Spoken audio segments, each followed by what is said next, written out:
C'est l'Algérie. Extrêmement démunie, quoi.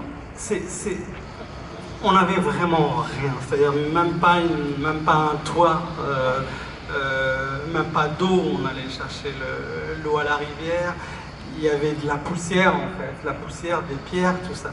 Mais qu'est-ce qui reste? On parle de souvenirs, et j'ai essayé d'expliquer ce que c'était modestement le souvenir dans un petit livre qui s'appelle Petit éloge des souvenirs, parce que ça m'a toujours fasciné. C'est qu'est-ce qui revient, qu'est-ce qui reste.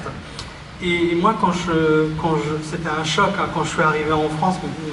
C'est-à-dire que ma mère m'a dit on prend l'avion 3 jours avant, voilà, elle m'a averti. Et puis j'arrive, je quitte ce pays de poussière et de cailloux. Et en fait, c'était moi, pour moi, ça avait beau être quelque chose d'extrêmement pauvre, c'était comme le dit Pagnol, c'était les jours heureux de notre misère. Et donc, il y a un choc, et ce choc, les scientifiques pourraient peut-être l'expliquer, je perds toute la mémoire de ce qu'il y avait avant. C'est-à-dire j'oublie jusqu'au prénom de mes amis les plus proches. Et je débarque en France, où il suffit d'ouvrir un robinet pour que l'eau coule. Voilà, peut-être qu'en fait, on ne se rend pas compte qu'il y a toute la part inconsciente de l'écriture. Et Paul, vous êtes bien placé pour le savoir, tout ce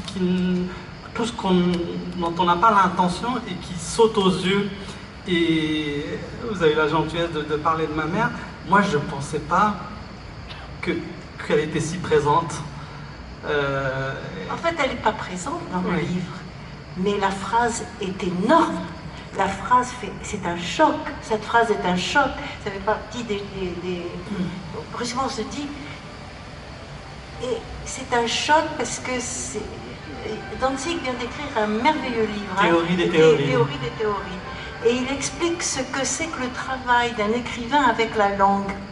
C'est-à-dire, on va choisir un mot, et puis ce mot, on va essayer qu'il soit le plus juste possible.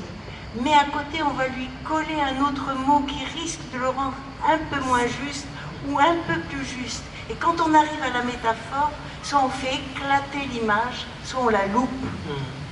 Et la phrase sur la mer, c'est une phrase absolument, mais irrésistible. C'est-à-dire, c'est exactement quand l'écrivain réussit au mieux, conscient. Peut-être que vous l'avez écrite comme ça, peut-être que vous n'êtes même pas revenu dessus.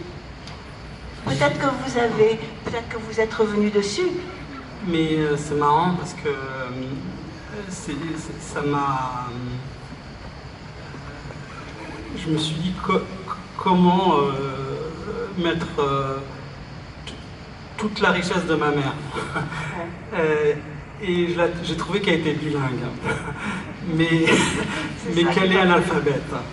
Donc les deux mots ensemble donnaient ça. Et puis il y a aussi, c'est beaucoup beaucoup d'interrogations autour de la langue. Et qu'est-ce qui se passe quand on aime d'amour fou quelqu'un, qui peut être sa mère, qui peut être quelqu'un d'autre, et dont on ne parle pas la langue. Et moi, je ne parle pas la langue de ma mère. C'est-à-dire que c'est très difficile pour échanger sur des choses profondes, pour ne serait-ce même faire une confession un peu plus intime. Quand il n'y a pas la langue, on s'arrête aux mots utiles. Tu veux manger, quoi, etc. Mais ce qui est miraculeux et qui dépasse la littérature, c'est qu'il y a quand même des choses aussi qui se passent au-delà du langage. Et voilà, c'est ce que j'ai essayé de dire en mettant tout ce que je pouvais, tous les mots que je pouvais avoir, et peut-être les placer analphabète avec bilingue, voilà. C'est le mot formidable. Daniel, quelque chose que vous voudriez dire? Oui, à la suite de ce que votre héros, Khateb, avec sa mère, quand vous dites on n'arrive pas à parler, mais il y a autre chose. Alors, c'est un principe scientifique, un principe thermodynamique. Quand vous avez deux systèmes qui échangent de l'énergie, et c'est valable pour les êtres vivants, C'est génial. il y a un équilibre thermodynamique. Et lorsqu'on arrête d'échanger, le système isolé, on dit que l'entropie augmente, c'est-à-dire le chaos et le désordre augmentent. Et si vous ne voulez pas que ce système s'effondre, il faut qu'il libère son énergie. Et l'écriture est une énergie.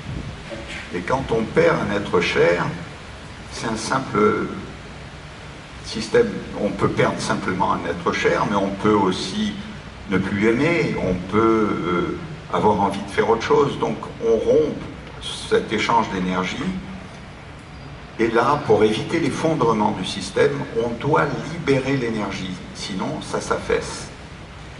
Et donc l'écriture, sinon la parole, est un vecteur excessivement important pour se retrouver, pour reconstruire le système. Voilà. Ah, je suis pour qu'on explique scientifiquement la littérature. À partir de maintenant, on aura Ouais, toujours un c'est ça. scientifique pour nous expliquer, pas simplement un psychanalyste. Un géologue, c'est encore Maintenant, on mieux. comprend pourquoi, quand on a écrit un livre, on est complètement à plat. À plat. Ah oui. Voilà. Mais heureusement, on arrive à se regonfler un peu. Ouais. Mais comme disait notre ami Mohamed, c'est quand on touche la pierre et le sable, on touche la réalité du monde. Et il n'y a rien de plus fort. Quand on vit dans une ville, tout est fait de main d'homme. Mais quand on ne vit pas dans une ville, on est proche de la nature et ce qu'on touche est vrai.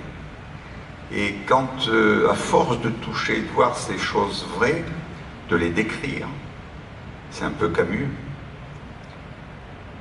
vous arrivez à vous rapprocher de cette vérité, de cette sincérité. Et c'est très important de ne pas se mentir. Et pour un scientifique, c'est capital. Mais je crois que pour un écrivain, c'est aussi très profond. Et ça permet d'écrire des choses qu'on ressent au plus profond de soi. Donc, ce qu'on appelle l'imaginaire en littérature, c'est une autre forme de la vérité. Tout à fait. Tout à fait. Et elle est, c'est ce que je vous disais. C'est une conscience de la vérité. Absolument. Voilà. Ou d'un sens profond de cette vérité. Autrement dit, oui. Oui. Merci. C'est vraiment fascinant ce que vous racontez. Ouais. On est dans les temps? Ouais, je crois qu'il faut... J'ai plus la notion, depuis que j'enseigne plus, j'ai plus la notion du temps. Et moi, on doit bientôt laisser. Ouais. Voilà. Faut qu'on Est-ce laisse. qu'il y a des questions?